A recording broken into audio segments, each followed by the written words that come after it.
the prices are set. So the prices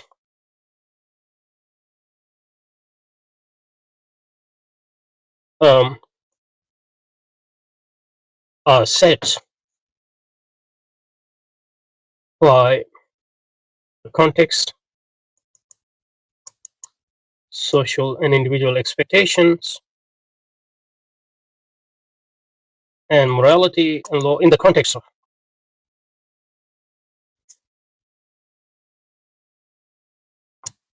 And the way prices are set in capitalism is different from the way prices are set in non-capitalist markets.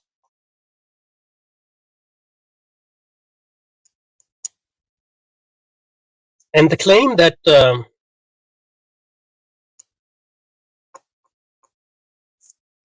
prices are set by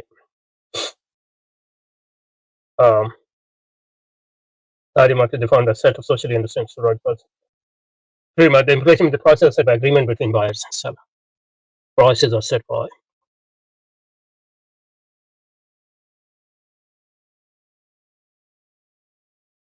sellers and buyers.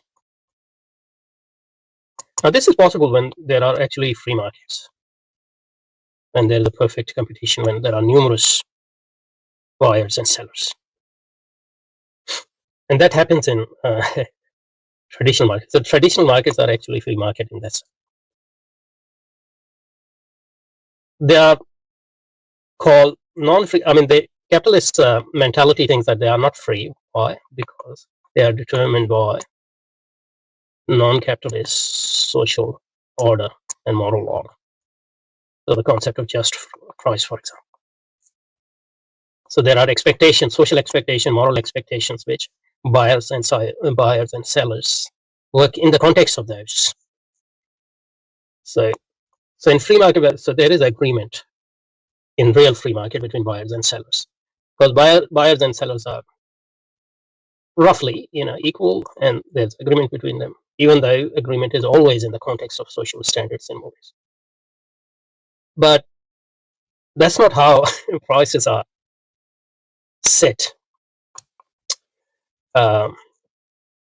in capitalist markets. So at the start, when capitalist markets emerge at the start, it abstracts from social and moral standards of a society, because that society is not yet capitalist, and capitalist markets are emerging in corners of that society. The buyers and sellers are free to the extent they are free, or they are equal.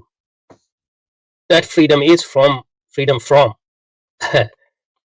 the social order and morality of the day, in the context of which free market is operating. And as the capitalist markets mature and capitalist society develops, this free exchange becomes less and less possible. Why?